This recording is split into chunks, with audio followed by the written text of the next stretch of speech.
People, music from southern Dagestan, and the last it was Circassian music, that we call post-traditional, because it's traditional songs that were arranged by Timur and some other musicians, and it was a video from a Ligeshow festival in the Netherlands. And the last was our collaboration, our main project, Jerpajej, Circassian band with Polish chamber trio Bastarda for Unsound Festival. So you can see that we made some field recordings. We searching for like home musicians or amateur musicians, go to the home and record them live. Usually we focus on audio because we are really bad in the video. This video was made by somebody. We take some guest cameraman. When we don't have it, we don't have video, but we have sound. So, we're going to the place where this music live, record it and put it online. And also we trying to make huge liner notes to tell the story of these people, the context of this music, and to make it visible. And as Stefan mentioned, our label is not unique because there is a lot of labels like ours who travel around the world to record some traditional music. But it's, as you said, usually some French people or some American people going to some exotic places. And we was inspired by these labels too. We are fans of Sublime Frequency from US. We are fans of Vincent Moon, with whom we was working. But we often can see in their work some exotization or some distance between the label or the people who make these recordings and people who sing. So very often these musicians become something like a source for some cool DJ sets or something like this. Our perspective was like another, because we know these people, we know some context, and for us, in the very beginning, when we was very young, not very, but like when we was just start already recordings 10 years ago, we said that we are a label of authentic and traditional music. Now we change this. We say that we are a label of traditional and local music, because the term of authenticity is something like too purist. What is authentic, what is not? It's like this is a question. So, and we never say that this is, like we don't say traditional and modern music. Our goal is to show that for our people, for our culture, this music is contemporary. It's not old music, it's not music of our ancestors or something like this, it's our music. And because of colonialism, because of how the ethnography was working, we usually know that some traditional music from the elders. Like its folklorist goes to some old man and asks, "Do you know some old songs?" And they even don't release it. They put in the archive, and in post-Soviet area, nobody can go and take these archives. Only if you are working in the institution, you can, or maybe not. So our idea was to make a live archive of people who are living, to record them, and we was in the very beginning we was focusing on the old people, but then we understand that this is just a perspective of the ethnography, that they was pay attention only on the old people. But what about young people? We don't think that this music was created for and only by old people. So we start to not just record and archive this, but to promote this music. Because what we think and what our experience said, people, this music start to disappear only because you don't know, musicians don't know why to perform it, for whom. For example, Soviet and post-Soviet folk ensembles, it's something like a zoo. They don't pay you, you're just like a monkey. They said, now this is traditional music from this area. And musician is dressing like he's a 19th century person. And this, like, there is a normal global culture, for example, Western culture, and there is some ethnic, ancient, exotic, pure, and barbarian culture. And they don't pay for money to musicians. Sometimes you pay to the festival to then let you play your music, and they give you a certificate, and there is like that he's a good boy. So, and people don't know why to continue to perform this music, and our little label, one of the goals was to help this musician to make this music alive and to give the answer why to perform it, why to continue to make it. And we start to break the wall between what people call traditional and contemporary by promoting these artists not for the folk festivals, but for example, raves, techno raves, for metal festivals, for festival with experimental music. And many people was shocked about this. For example, we were going to, when we was going to the Netherlands, people was asking, oh, there is a big Circassian community that invites you to play. We said, no, some big festival in the Netherlands invite us, and there is some promoter who organized a tour in the Netherlands. And he said, in Circassian diaspora. We said, no, just there will be some Circassians, but it's people who like music. But they said, but they don't understand the Circassian language. And we say, yes, but for example, when you listen to, I don't know, Billie Eilish or Rammstein, you don't understand German. They said, yeah, but it's contemporary music. But little by releasing this music and telling these stories and promoting this music through like online radios, through the festivals and magazines like, I don't know, The Wire or Quietus, people start to look at this music. Of course, somebody looks at this as exotic, but now we can say that there is new wave of traditional music in the western part of the North Caucasus, in like Kabardino-Balkaria, Adygea, Karachay-Cherkessia, Ossetia. So there is now, it's not so easy to find elder people, but very easy to find like people from 20 till 35 who start to make bands, festivals and so on. And for us, this is like we was thinking when we start this label, we was thinking that we just want to release cool music, but then we understand that this is a political thing too, because by giving these answers why to perform music, like you will make some money, you can travel, and to give these answers, it was our way of resistance. And when the war in Ukraine started, for us it was very important too. It was impossible to say directly what do you think, because it will be dangerous. So we start to make events with the songs of Russian Caucasian War, and we were starting to tell about the context of how colonial wars working.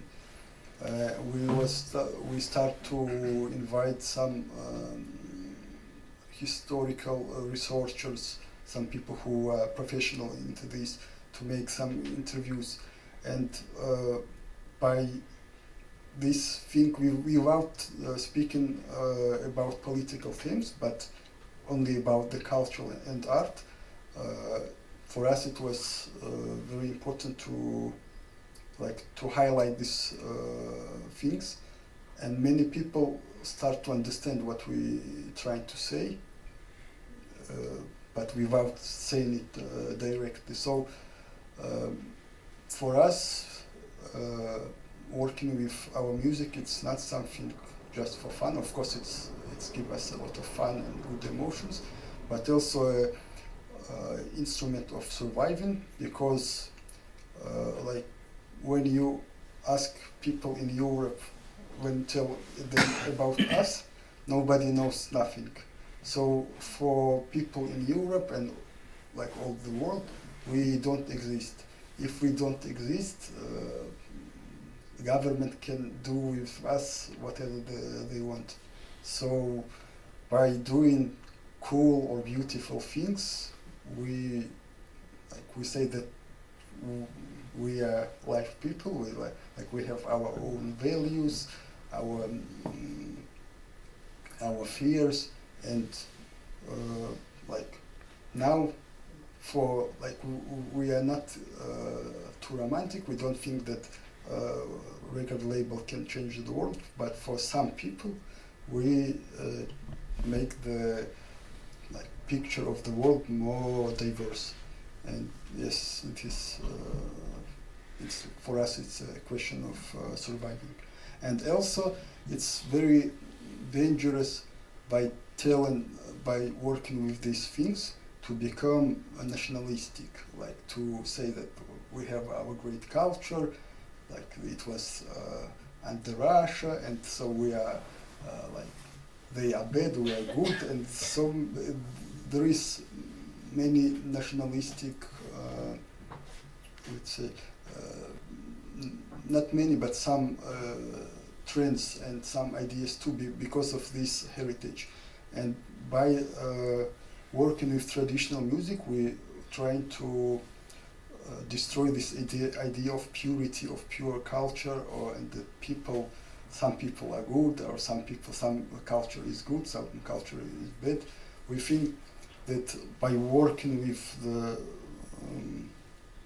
with our music in this, let's say, contemporary way, and by digging into the context, it's important. It's impossible to think about the cultures and people in this way, that there is a good culture or pure and non-pure. So yeah, this is one of our main agenda.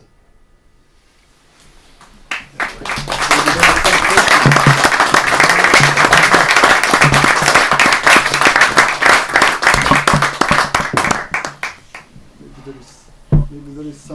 dance or something. Yes, Bulat, one question. How did you find out about the music, that this music exists, and how do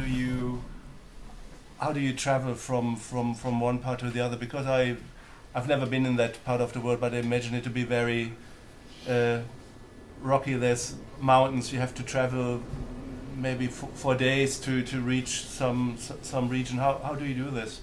No, it's not so hard. So there is some villages in Dagestan that hard to reach, but usually it's not so far. For example, like you take a car or bus, go from Nalchik to Grozny, from Kabardino-Balkaria to Chechnya, for example, it's 1 hour and a half, 2 hours by bus. So, and how to find musicians? It's in the very beginning it was very not easy because we just start to make it, and everybody's like we start to go to the folklorists, to ethnomusicologists, and like who we can record, and they said nobody, everybody is dead, you can't record nothing exists. Then we just start to ask friend of the friend, just Google something in YouTube, search something in YouTube, and we was lucky. There is a man, Zamudin Guchev. He's about 70, and he start to teach kids how to make shchepshin. Shchepshin is a Circassian violin, how to sing it, and he started an ensemble, and this ensemble inspired us very much. So he gave us some contacts.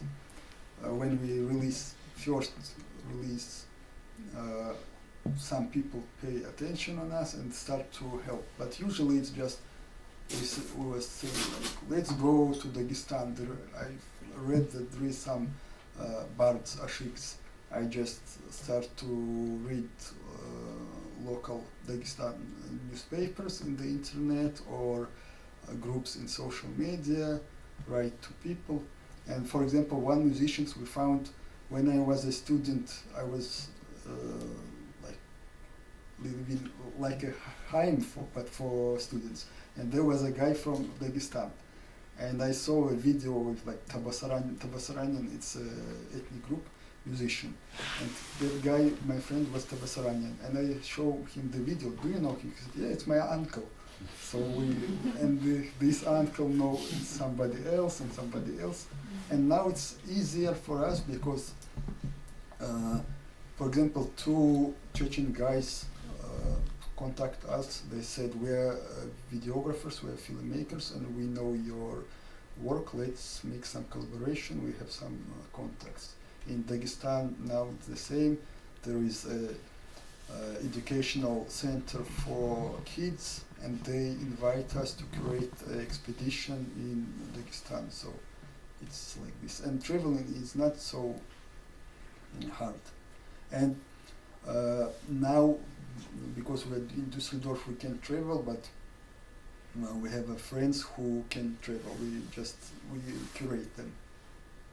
Yeah, and we want to start new collaborations and projects here because there is a big Circassian community, not only Circassian, but some North Caucasian people here who are living in the bubble.